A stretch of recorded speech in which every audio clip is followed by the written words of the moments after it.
Welcome to Live from 56 Center, produced by the Nantucket Community Music Center and recorded live in our studio at 56 Center Street in the heart of historic downtown Nantucket.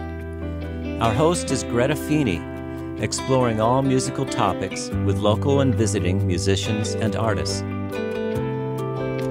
Since 1975, NCMC has enriched the cultural life of the island by fostering and supporting year-round music education and performance opportunities for children and adults, lessons and ensembles, recitals and concerts, music therapy, music technology, enrichment, and outreach. Come join us each week for 1 hour of music conversation, live from 56 Center. And now, the show.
That was Bach's Toccata and Fugue, played by Marcia Hempel, an island organist, formerly an island organist. In any case, I think she now lives in Hyannis. But she was playing the pipe organ, the Goodrich organ, at the Unitarian Church, and that was back in 2002 at the Pipe Organ Crawl, which is the subject of our discussion today. I'd like to welcome Susie, Jarrell, and Robert Behrman to the table. I've been looking forward to this conversation all week because this event, well, I've actually never attended it, so this is going to be my first time, but it's incredibly exciting and important, and and that's really what we're going to talk about today, because I'm not sure that people understand the significance of organ music in New England and how it really was kind of like a bridge for high culture from Europe, and that this event it's an opportunity for people to kind of become an expert, sort of a mini expert in organ music in one day. And so it's very cool how you've created this, because I think in today's fast-paced world, people are they don't have a lot of time, but everybody kind of wants to get good at something or get knowledgeable about something. And this is a huge opportunity to really zero in on a specific part of our culture, and after a couple of hours to, have an education about organ music and New England church music history. And so this is your baby, Susie, right? So this was your idea. It came about, Jenny Ames? Oh. Gano was working for the Beacon, Mm-hmm. and they decided to have an arts council, an arts festival. So they asked all the organizations in the town to come for a meeting at the library, and everybody put forth their thoughts, what would work. And I thought, we have 6 fantastic organs.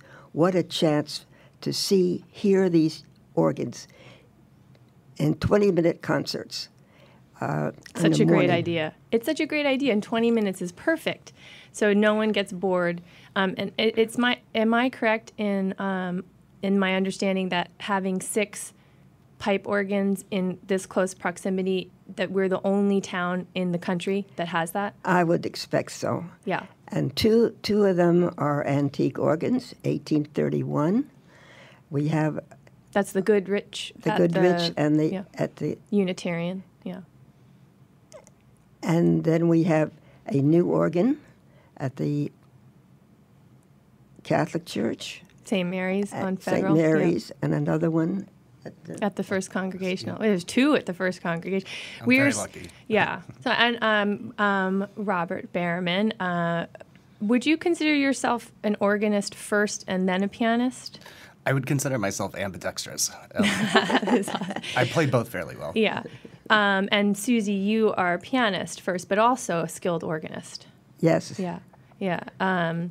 They're very different instruments, though, and I think that, again, when people who don't go to church all the time, or even people who haven't necessarily crawled into an organ to see what an incredible machine it is, and what a luxury it is to have them. Because they're just so expensive to build, and I always think back, in studying music history, especially the history of American music, which I didn't get to study until I was in graduate school because you're just swamped with European history. But that having an organ in your town was a really big deal, and most early American settlements could not afford an instrument, so they just had to sing, and we had all kinds of weird singing traditions that kind of sustained people until our country was wealthy enough that we could afford to start bringing these technicians over from Europe to build organs. And so then I think of 6 of them in downtown Nantucket. It really says a lot about the affluence and also the importance of music to Nantucket, to our community.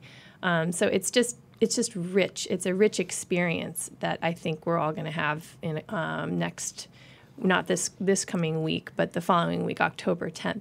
I didn't even introduce the show. That's how excited I am. This is live from 56 Center, and I'm Greta Feeney, and we're having a conversation about Pipe Organ Crawl that's going to be happening Saturday, October 10th. And one of my friends, musician friends, Jessica Hoyser, I mentioned this, and she said, "Did you say pub crawl?" I said, "No, I did not say pub crawl. I said pipe organ crawl." But that's not a half bad idea. I'm not sure if we could find a pub that would coordinate our efforts here, but it's that same idea, though, that it's kind of, there's a little bacchanal involved in anything that you do to excess. And I like to think of this as somewhat, it's like, I'm going to go hear 6 concerts back to back, like a marathon. It's sort of like going to hear The Ring, you know, in Bayreuth or something. You don't get to do stuff like this. It's very special.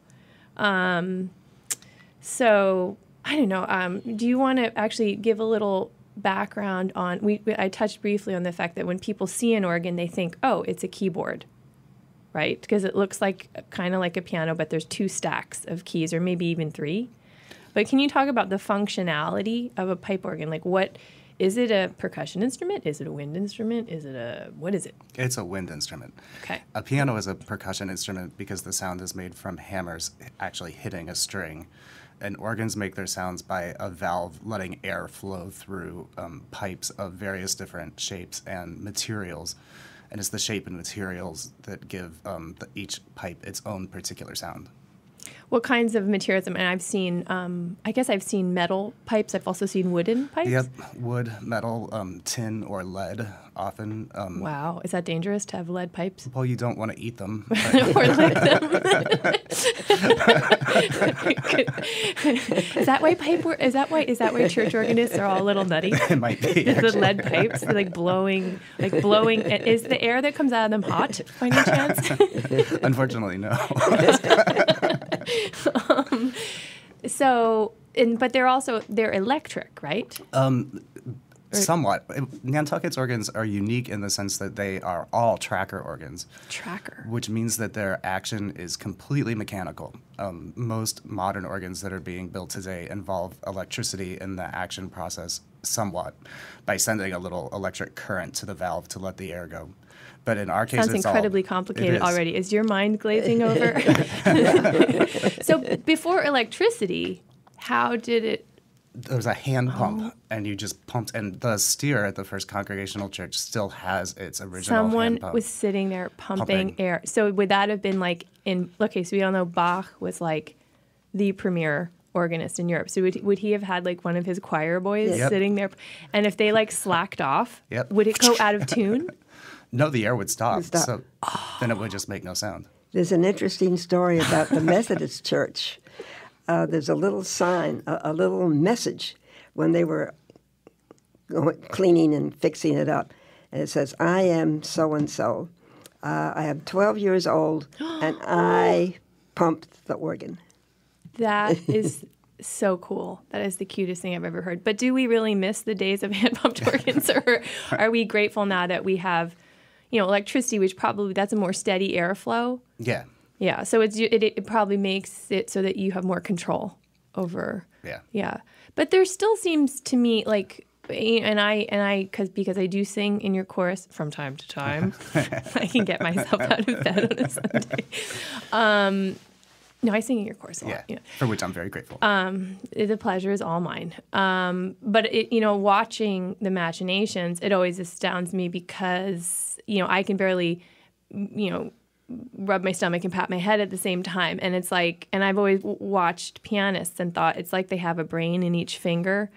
And then when I see an organist and their feet are going at it and their hands are going at it, and then they're like in between playing things, they're like pulling all these stops. And of course that phrase, pull all the stops, which when we use that all the time, it's like a colloquial expression. Wow, I'm going to really pull all the stops but that comes from the organ culture, where each one you pull, does that let more sound out, or you're pulling, like what are all those bells and whistles that you're kind of fidgeting with in the middle of playing all that stuff? Each stop has its own particular sound.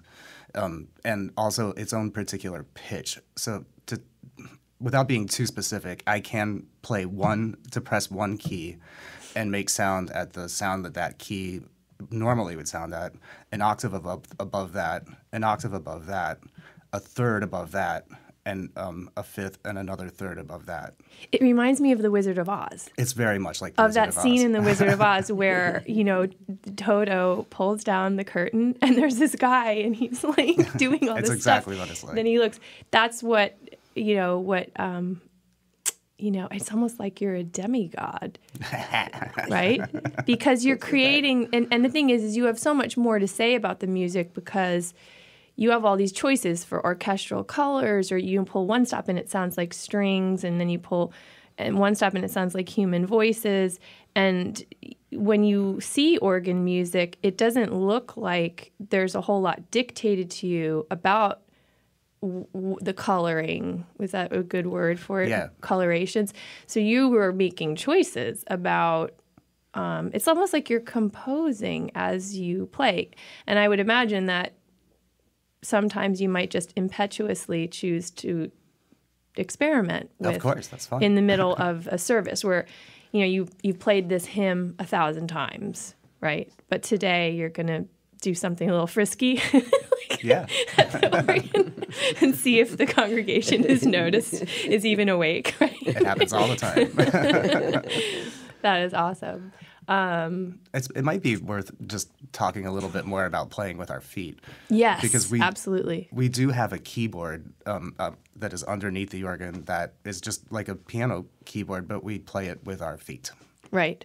So you've got both hands often playing distinct melodies. So it's like you have to have one layer of your brain, the word that we call counterpoint. So that's, and we've talked about that on the show before. So hopefully for all of our avid fans who I'm sure are just, setting their alarm clocks for every Saturday at 11:06 a.m. and every Sunday at 12:06 p.m. if they heard last week Brian Buch talked about counterpoint and how it's a conversation between two melodies that's happening or two musical ideas even. So with the organ, it's all about that, right? Because you've got two hands and 2 feet. Yep. And each one could have a different melodic idea happening. And again, you wonder if, the audience, they don't necessarily intellectually grasp that, but they're not, I don't think that Bach, I think, back in Bach's day, he knew that. The brain is grasping it on some level. We don't necessarily analyze it as we're hearing it, but I think that word rich keeps coming up when I think of organ music. Do you want to talk more about the Congregations of organ music? I'd like to talk about its context in our world for modern society, because I think that sometimes organ music gets kind of pigeonholed or put on a back. I don't. In other words, I don't think that its scope is well represented in our culture. I think people hear it and they have a knee-jerk reaction and they think Halloween or they think haunted houses.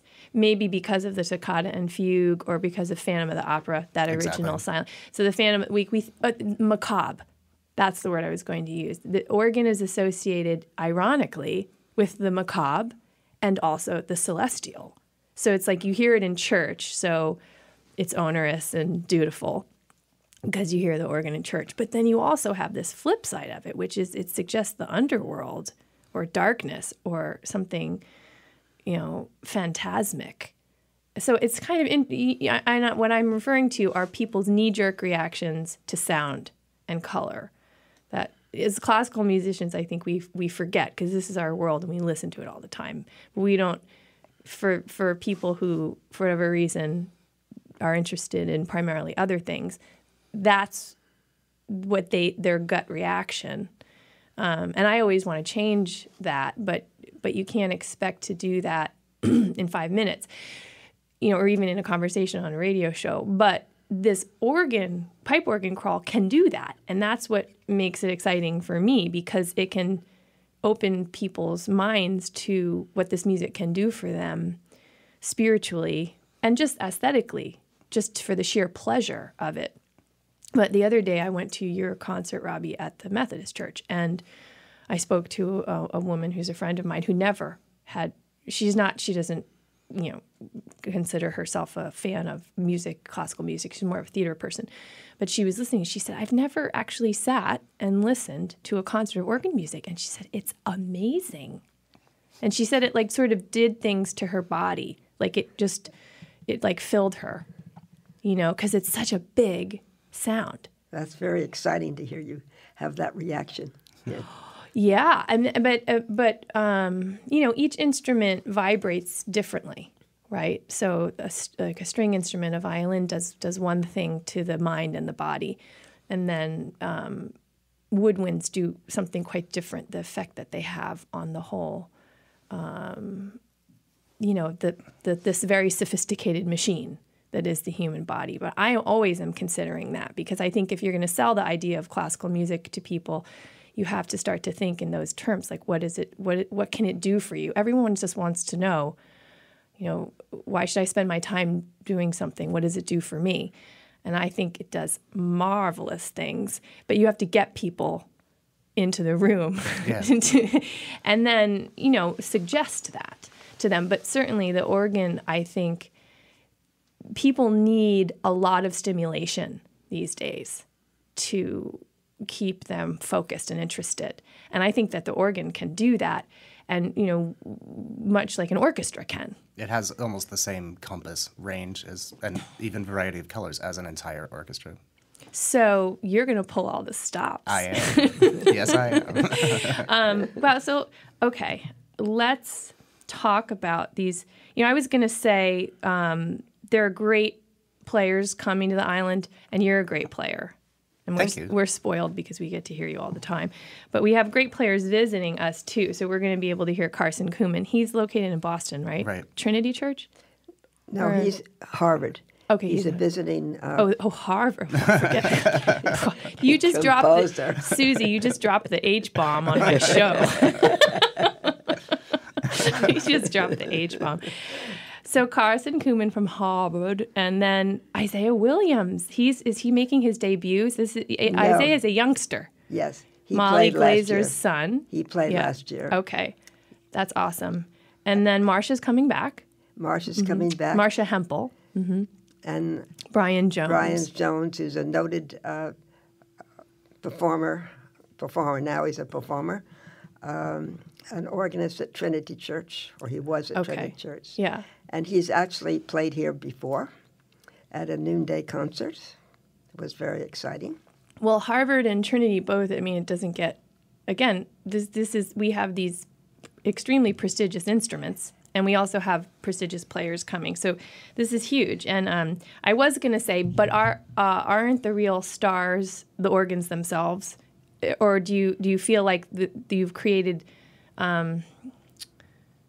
I don't know if that makes any sense. It's just we're going to go hear great music, but the focus isn't necessarily on the composers, Bach or the artists, isn't it? Or have you created the culture of the pipe organ crawl to teach people about the differences between these instruments and why they're historically significant? Like, for example, we have the Goodrich organ. That's important because the man who built it, it says he's self-taught. William Goodrich, who is built and installed our organ at the Unitarian Church. So he was the first American to master the art of organ building. And so it's like it seems like he had a kind of genius like our founding fathers, right? Right. So we're also getting a real serious slice of history here, of good New England history when we go and we hear these instruments. This is the only organ by Goodrich in its original place still being used. This is still being used since 1831. So organs can migrate?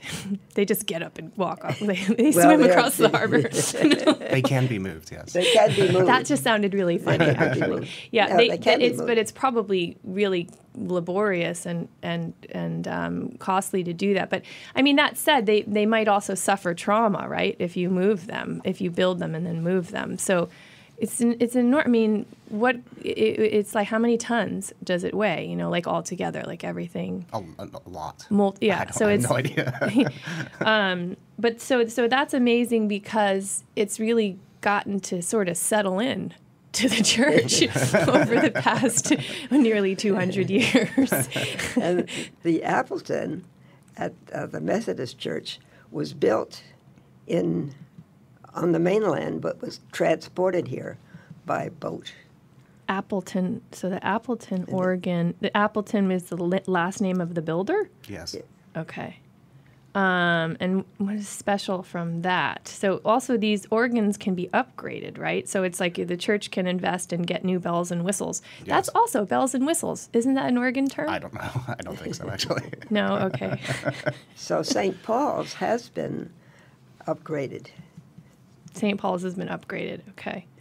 And then the one at the Methodist Church, that's kind of unique, and I only know this because I heard it, because that really hasn't been altered. It has limitations. It's very limited and very difficult to play, but it's also very old. I forget the exact date, but And that's what makes it interesting, is Yeah. that you're hearing, you haven't necessarily had the church, throw a ton of money at it. Instead, what you're hearing is what people actually heard yeah, back in the day, and the organist deals with that historical instrument, which is an art form in and of itself. So we know that when we approach, I'm thinking like the old Chickering at 75 Main Yeah. that was restored. It doesn't even have as many keys on it as a normal piano, but that was a historical instrument, and hearing it and playing it, you get closer to the people that lived here on Nantucket and actually were in the room hearing that instrument, making music together as a community. So that's valuable too, even if the organ isn't fancy or have all these excessive flourishes. You still kind of have a sense of connecting in Yes, time absolutely. to the people who point. were here before and the music that they heard. So you're going to hear so much rich music because everyone who's listening, you're going to the organ crawl. You're going to the pipe organ crawl. I mean, it's like once in a lifetime thing, and it's free. And that Donations accepted. Oh, of course. Okay. Donations are gratefully accepted, and they go towards maintaining these They instruments. go. and paying the organist. Okay. Yeah, Yes. and the instrument, right. So And it's shared equally. Each church gets, it's shared equally. now, maybe I've presented this as kind of, a Nantucket's best kept secret, but I need to qualify that because it's not a secret to a lot of smart folks from around the country and even from around the world who come to the island just for this. It's mostly the local people who don't seem to know it's happening. So in fact, over the past 24 years, you've had more than 16,000 people make a pilgrimage to Nantucket to do this. And That's that's very cool. tremendous. Yeah. I want to make noise on the table. Clapping for Susie Jarrell. Because, when an idea like that takes root and grows, it says something. I mean, to me, it says that your idea had perfect timing and it had resonance. And, Perfect timing. it had resonance. Now, as creative people, we have ideas all the time, and we try stuff all the time. Sometimes they take root and grow. Sometimes they don't. But this one really did. So that's outstanding. Yeah. And I just have to say, you are cute as a button, Susie. Because I know that you're, I want to ask, it's not impolite, because you're in your 90s, correct? Yes. How much into your 90s? On October 10th, I'll be 99.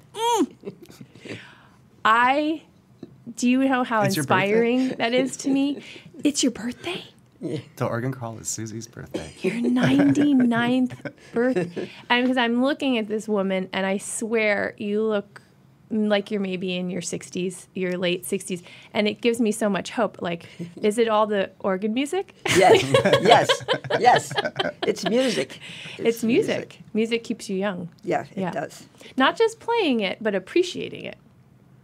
And I love that word, appreciate, because when something appreciates, it grows in value. So we use that word when we discuss economics.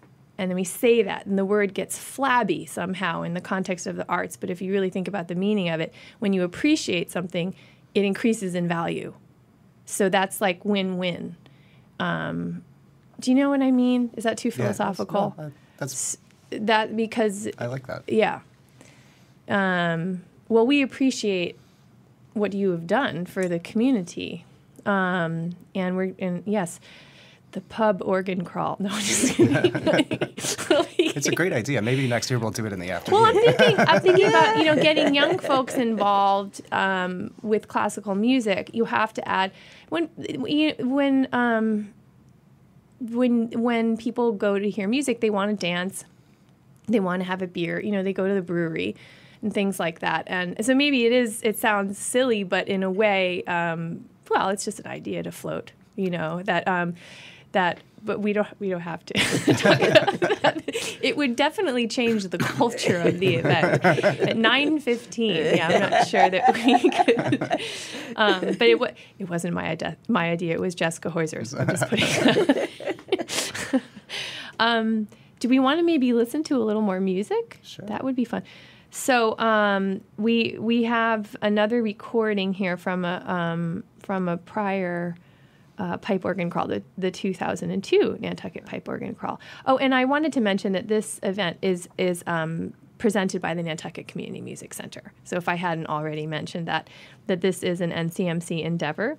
And if you're just tuning in, this is the NCMC's talk show about music on Nantucket. You're listening to Live from 56 Center, and my name is Greta Feeney. I'm the host of the show, and today I'm delighted, actually, to have the opportunity to talk to Susie, Jarrell, and Robert Behrman, both pianists and organists in their own right, and both intimately involved with the 24th annual Pipe Organ Crawl that's happening on Saturday, October 10th.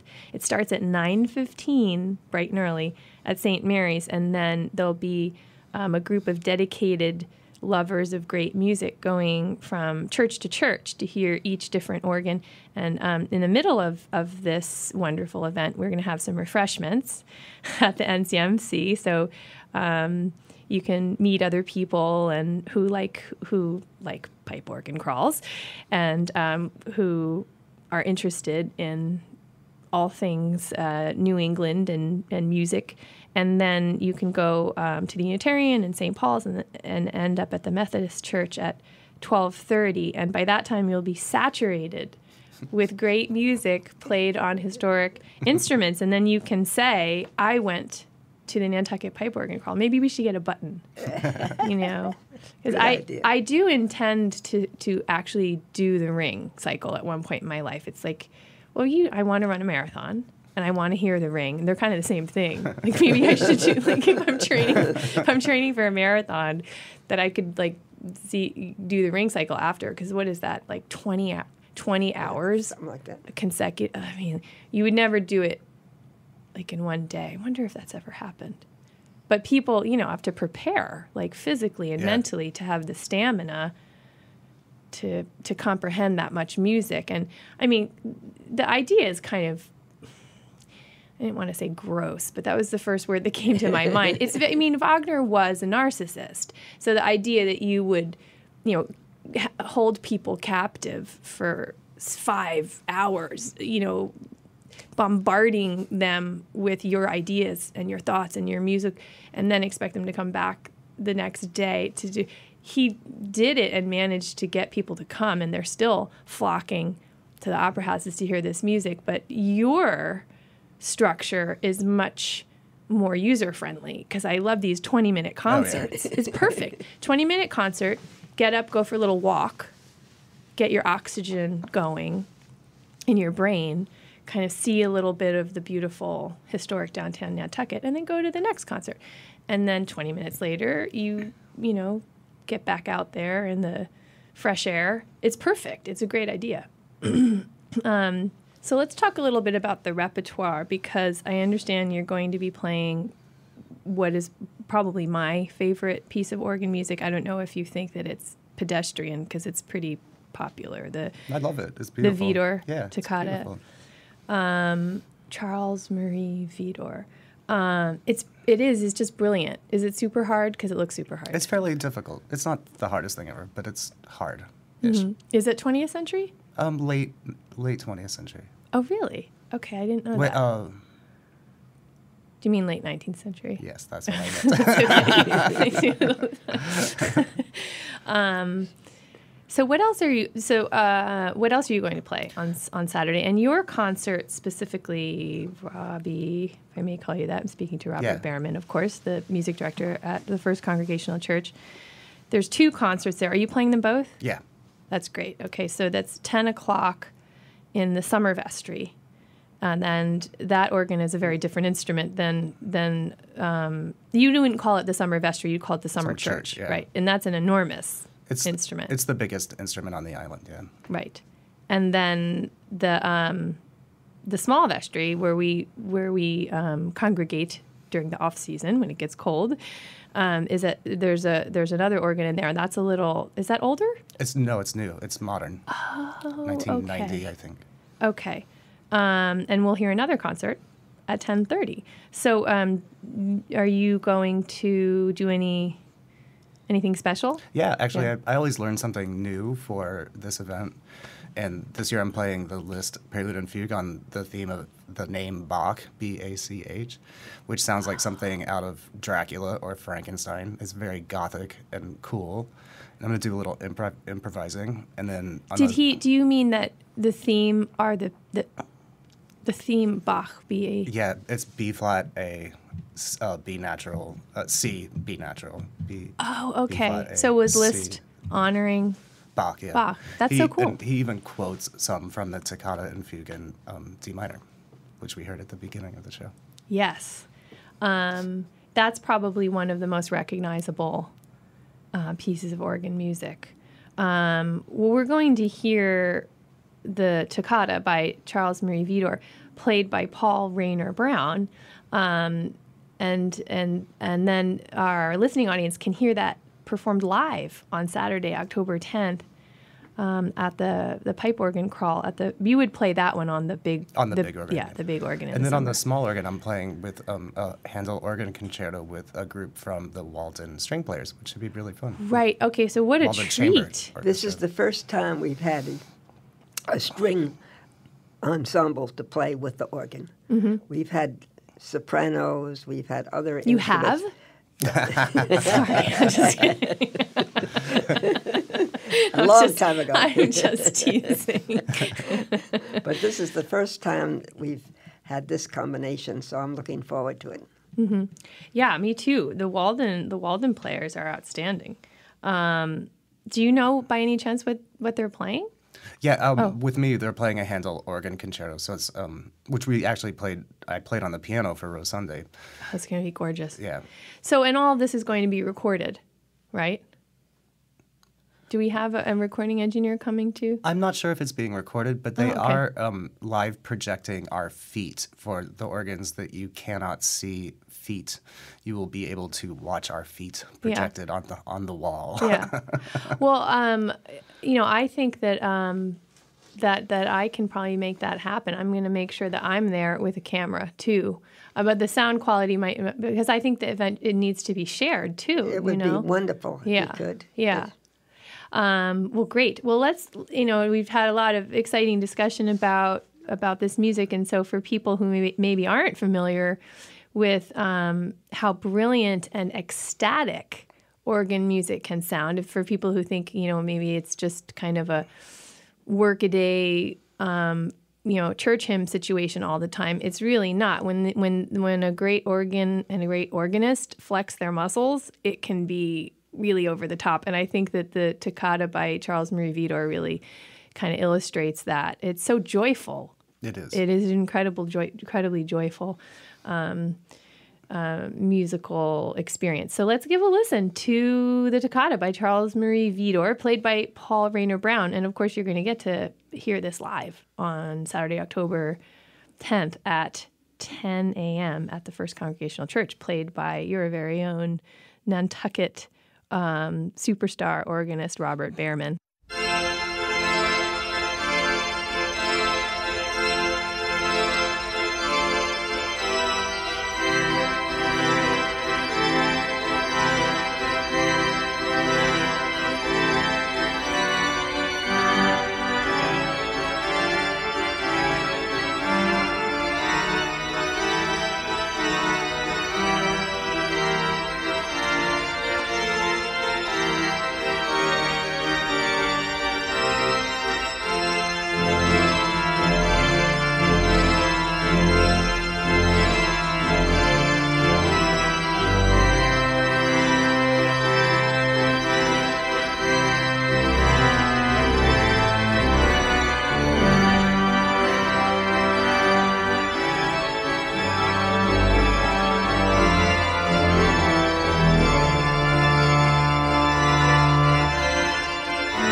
if you're just tuning in, that was The Toccata by Charles Marie Vidor, played by Paul Rayner Brown.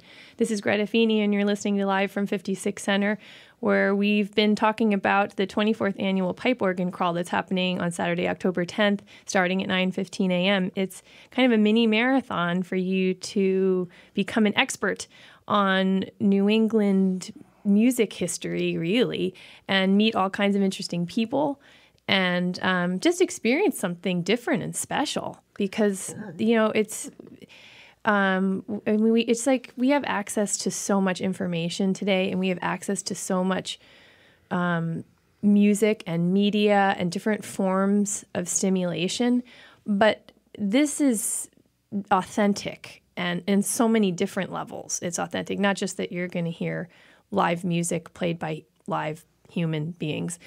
You're also in a unique environment, and it's been structured so intelligently. The whole experience has been structured so intelligently, and it's so friendly to the listening audience. So it's been my great pleasure and honor to speak with Susie Jarrell, this is her brainchild, this event, and we are very indebted to you.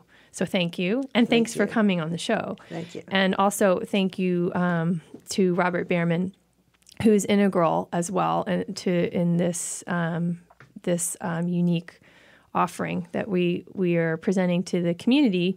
And again, this is we gratefully accept donations that help maintain the organs themselves, which need a lot of care.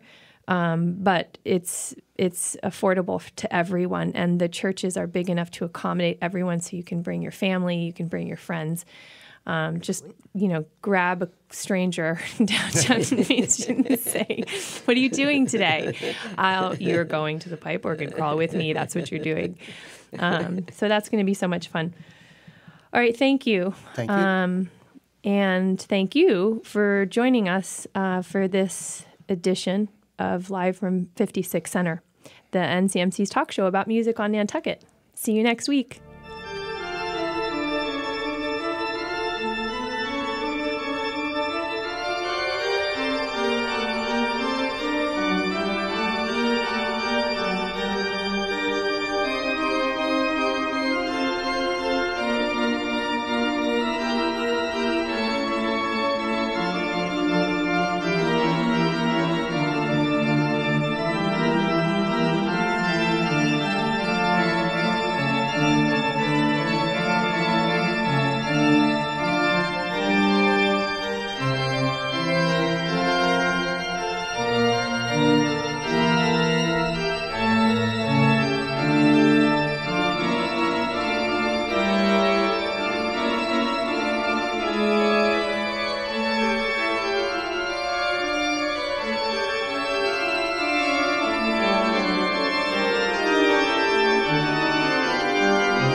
You've been listening to the NCMC's weekly broadcast of Live from 56 Center. Floyd Kellogg is our recording engineer. Our theme music is by Rob Sulzer. Podcasts are available at nantucketnpr.org. Like us on Facebook, follow us on Twitter, and find out more about music on Nantucket at nantucketcommunitymusiccenter.org.